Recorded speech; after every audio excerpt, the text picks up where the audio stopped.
네, 2023년 마지막 거래일에도 이 자동차주의 주가에는 시동이 걸리고 있습니다. 이 자동차 대표주들의 최근 흐름만 봐도 살펴볼 수가 있는데요. 이 현대차와 기아차 지난 10월까지만 하더라도 낙폭이 크게 보이는 모습 보였었는데 최근 큰 폭의 상승 흐름 뒷받침되고 있습니다.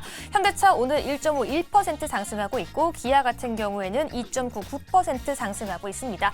특히 기아 같은 경우에는 50일 신고가를 터치하고 넘어서면서 현대차에 비해서 이번 달 더 큰 폭의 상승세 보여주고 있습니다.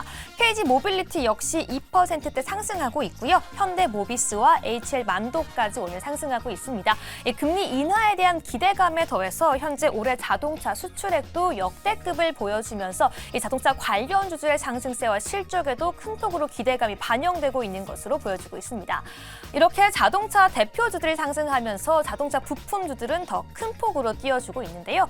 화신 같은 경우에는 올해 무려 70% 넘게 상승했습니다. 오늘 역시 5.13% 상승하고 있고요. 현대위아 역시 현재 생산 유연성 확보를 위해서 모듈과 부품 제조를 담당하는 생산 전문 계열사를 신설할 것으로 밝혀졌고 현재 0.94% 상승하는 모습 보여주고 있습니다. SL 역시 4% 넘게 상승하고 있고 성우 하이텍과 HL홀딩스까지 오늘 빨간불 켜고 있는데요.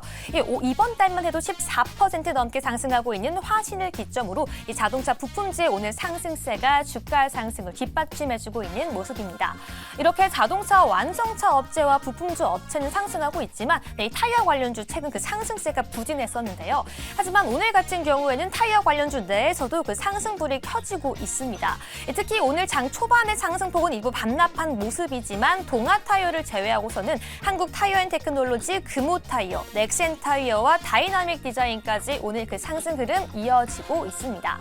네, 이 역대급 최대 실적이란 말이 무색하게 자동차 업종의 주가는 최근 굉장히 부진한 모습 보였었는데요. 이 연말에 다가오고 2024년을 대비하면서 최근 굉장한 상승 흐름 시동 걸리고 있는 모습입니다. 과연 지금처럼 이렇게 시원하게 2024년까지 상승 드라이빙 이어갈 수 있을까요? 교수님들 알려주시죠. 네, 제가 운전을 한 20년, 이렇게 얘기하면 나이가 바로 나오네. 20년을 이렇게 했는데요.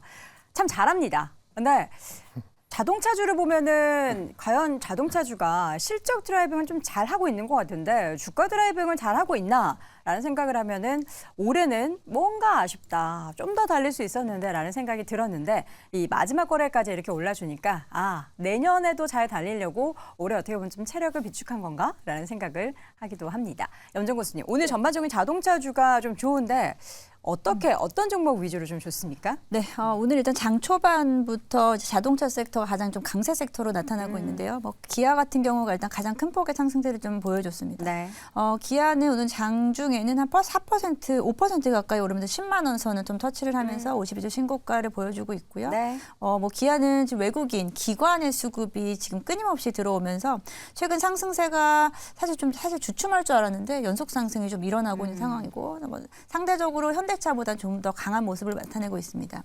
기아의 상승세를 이야기해 보면은 아무래도 최근에 하이브리드 판매에 대한 비중이 좀 높아졌다라는 부분이고요. 네. 전기차 수요에 대한 부분은 주춤한 사이에 하이브리드에 대한 비중이 높아지면서 오히려 기아 쪽으로의 판매 수급이 좀 더 좋아지고 있고 그에 따른 지금 주식시장에서도 수급 주체들이 계속해서 선호 주식으로 지목이 되고 있는 상황입니다. 네. 그리고 앞서 화신 연간 70% 성장했다. 주가가 상승했다라고 나오는데요. 고점 대비해서 올해 중반의 고점 대비해서 사실 상당히 많이 빠져 있는 상태거든요. 중반에 좀 탄력적으로 정말 많이 올랐었죠. 네, 그래서 지금 오히려 고점에서 만약에 매수하신 분들은 오히려 지금 아직까지 살려줘 계신 거예요. 아직도 손실권에 있으신 분들이 사실 맞아요. 상당수다라고 좀 보고 있기 때문에 아직 멀었습니다. 보면 갈 길은 아직 멀었고 네. 저는 관련해서는 자동차 섹터가 다시 간다. 그리고 이제 아무래도 고금리 기조가 좀 꺾이고 지금 올해 가장 힘들었던 부분은 자동차 할부 금융 쪽이 부분인 거거든요. 자동차 판매가 계속해서 위축될 수밖에 없는 게 금리가 오름에 따라서 이 할부 금융, 자동차 시장이 계속 소비가 부진할 수 있었고 그에 따라서 중고차 가격도 사실 상당히 많이 좀 떨어졌어요. 네. 중고차 가격 같은 경우가 어떻게 보면 자동차 시장을 후행하는 그런 지표가 될 수 있는데 중고차 시장은 작년 초반이 가장 높았습니다. 제가 작년 초반에 자동차 신차를 구매를 했어요. 그때 당시만 하더라도 자동차 대기가 너무 길었어요. 맞아요. 그런데 갑자기 급격하게 올해 초 들면서 다 풀렸죠. 계기 기간이 줄어들면서 중고차 가격도 급락을 하고 관련해서 자동차 관련된 종목들도 같이 좀 급락을 했다라고 네. 좀 생각을 하고 있습니다. 이제 조금 풀리기 이제 시작되는 단계다라고 볼 수 있겠고 부품주들은 여전히 아직도 좀 저가에 있는 종목들이 많이 있다라고 말씀드릴 수 있겠고요. 네. 관련해서는 저는 자율주행도 같이 봐야 된다라고 생각하고 자율주행 쪽. 자동차 섹터가 가게 되면 자율주행 섹터는 더 갈 수밖에 없다라고 좀 생각하기 때문에 내년도에 저는 가장 유망한 섹터 중에 하나 자율주행 보고 있습니다. 네. 최근에 전체적으로 봤을 때 이제 완성차 중에서 굳이 이제 비교를 해보자면 현대차보다는 기아가 더 좋거든요. 기아가 더 강한 이유. 이름은 기아라서 그러는 기아파. 와. 네, 알겠습니다. 일단 네. 뭐 저 부분에 대해 가지고 기아 받고 하나 더 말씀드리면은 네. 지난번에도 말씀을 드렸지만 핵심이 되는 거는 볼륨 모델의 판매량 그리고 볼륨 모델에 대한 어찌 보면은 시장의 평가가 중요하다라고 말씀을 드리고 싶은데 핵심적으로 이제 우리가 SUV 시장이 많이 좀 개화되었는데 이 부분에서 볼륨 모델이라고 볼 수 있는 산타페와 그다음에 소렌토의 디자인 이 부분이 저는 최근에도 좀 많이 이슈가 될 거다. 이 부분은 한번 말씀을 드렸었는데 네. 최근에 판매량을 보시더라도 소렌토가 확실히 많이 팔린다라는 점도 어찌 보면 기아에 좀 더 이득이 되는 부분일 것이고요. 숫자상으로 보더라도 배당이 좀 더 기아가 매력적이다라고 보실 수 있고 네. 자 그러면 현대차는 현대차 우선주가 있죠. 현대차 우선주 같은 경우는 기아보다 더 많이 올랐습니다. 맞아요. 배당 매력이 엄청나게 부각된 종목이죠. 그래서 이런 부분 놓고 보시면 결국 숫자로 보나 그리고는 최근에 나오는 이슈로 보나 현대차보다는 기아보다는 현대차 우선주가 좀 더 시장의 주목을 받았다라고 보셔야 될 것 같고 어찌 보면 숫자를 보는 합리적인 투자자들이 늘어나면서 이런 움직임이 발생하고 있다라고 보시는 게 좋을 것 같습니다. 네, 우리 댓글에도 지금 반도체랑 2차 전지만 좋았던 게 아니다. 좀 더 이제 시야를 좀 넓혀서 했다라고 말씀하셨는데 맞습니다. 연말 들어서면서 뭐 바이오 섹터도 올라왔고요. 자동차도 오늘 보니까 기아가 52주 신고가 앞서서 경신했다고 말씀해 주셨는데 현재 구간에서도 3% 가까이 강세를 보이고 있고 셀트리온도 오늘 신고가 또 한미약품도 신고가 이렇게 신고가 경신을 하는 종목이 반도체와 2차 전지 외에도 나타나고 있다는 점 우리가 간과해서는 안 될 것 같습니다. 자, 그렇다면 우리 또 김대중 고수님은 자동차주 이야기할 거 참 많으시잖아요. 네, 많은데 단기 고점에 왔습니다. 그래요? 네. 벌써요? 네, 단기 고점에 왔기 때문에 네. 오늘 이후로 이제 내년 초에 자동차주가 좀 쉬어가는 구간에 들어서면 왜 이제 안 가지? 이렇게 생각하실 필요 없고요. 쉬어가는 구간입니다. 내년 초라 하면 1월 1분기. 개장부터 이겠죠. 왜요? 그러니까 단기 조정이라는 게 뭐 한두 달 이렇게 쉬는 게 아니고요. 한 2주 정도의 흐름에 있어서 쉬어가는 구간에서의 주가 움직임이 나타날 겁니다. 이유는 이렇습니다. 최근에 자동차가 움직인 것은 여러 가지 이유가 있겠죠. 네. 좋은 얘기들 많습니다. 그건 다 아시는 내용이기 때문에 제가 거론할 필요 없고요. 자동차주에 대한 단기 고점에 대한 논거를 설명하는 이유는 금리입니다. 오늘 새벽 끝난 그리고 오늘 국내 장에서 움직이는 국내와 미국의 금리 상황을 보게 되면 미국 금리가 어제 많이 내렸어요. 3.8%까지 내려왔거든요. 네, 맞아요. 국내 금리도 현재 3.2%까지 내려왔습니다. 근데 미국의 3.8과 우리의 3.2 수준에서의 금리가 어느 지점이냐? 1년 전, 그러니까 지난해 7월 수준에서의 굉장히 치열하게 저점 구간을 다졌던 구간이거든요. 네. 이 금리 수준에서 이하로 내려가는 쉽지 않습니다. 단기 대반등의 구간에 들어왔거든요. 그리고 연준에서 내년도 정책에 대해서 이제 발언을 이제 연초에 많이 할 거고요. 그리고 금리 수준에서의 상황은 보통 12월에 금리는 안 움직입니다. 왜냐하면 내년도 재정 정책을 세움에 있어서 금리가 안정화돼야 되기 때문에 12월에는 금리의 변동성이 그렇게 크지 않은 상황에서 흐름들이 진행이 됩니다. 이러한 여러 가지 맥락에서 판단해 볼 때는 자동차 업종의 오늘 아주 강세의 배경과 최근래에서 흐름에 있어서 움직임은 금리와 아주 밀접한 연동에서의 흐름이었고요. 금리 수준에서의 지금 위치한 지점이 단기 반등을 줄 수 있는 하락 이후에 반등을 줄 수 있는 지점에 들어왔기 때문에 자동차 업종에 대해서는 현 시점을 단기 고점의 레인지로 판단을 하고요.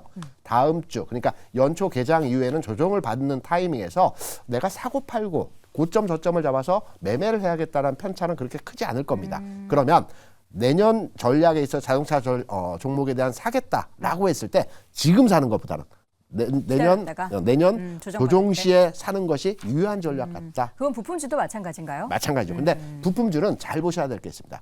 부품주가 하락 이후에 상승폭이 크지 않았죠. 크지 않은 이유는 있습니다. 자동차 완성체 실적과 부품주의 실적을 비교해보면 부품주 실적이 올해 좋지 않습니다.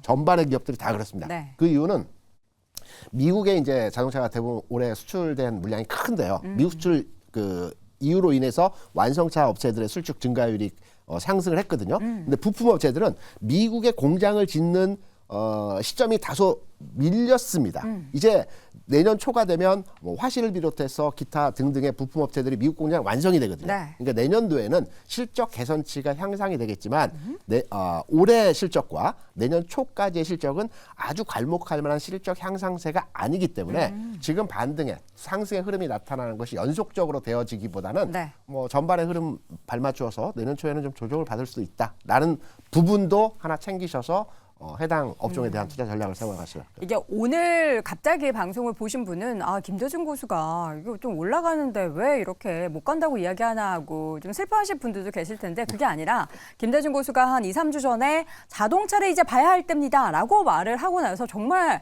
놀랍게도 그 다음 날부터 이렇게 주가가 올라가는 그런 모습이 보였습니다. 근데 단기 고점이 온 것에 대해서는 이제 냉정하게 인식을 하고 오히려 이제 단기 고점이 뭐 장기적인 고점이 아니라 매수할 시점이 곧 옵니다라는 말로 또 해석을 해볼 수도 있기 때문에 그렇죠. 여러분들 기회가 여전히 내년에도 열려 있다라는 부분 확인해 보시면 좋을 것 같고요. 김장렬 교수님, 네네. 자동차주에 대한 투자 내년에 긍정적으로 보십니까? 일단 금리하고 똑같아요. 기본적으로 거의 같은데 네. 금리 인하 기대감이 완성이 되는 순간에는 피크아웃이라고 보고요. 일단 그 주가 다 반영될 거니까. 네. 근데 이제 그러면 금리 인하가 경기 침체를 동반해서 오느냐 또 똑같은 매크로 이슈라고 하면 끝가 없는데 일단 그동안 실적 대비해서 못 간 게 맞기 때문에 네. 늦게 시동 걸렸잖아요. 늦게 주식에서 갈 게 없어 보니까 2차 전지가 반도체 가고 돌다 보니까 네. 영주에서 반도체 말고 일단 말고는 퀄리티는 이게 자동차가 밸류에이션 나오니까 지금 가는 거거든요. 네. 근데 말씀드린 것처럼 트레이딩 관점에서 보면은 사고 팔고 있기 때문에 조정도 나올 수 있고 하는데 흐름은 금리 인하라는 기대감이 있는 한은 좀 더 추세가 갈 것 같긴 해요.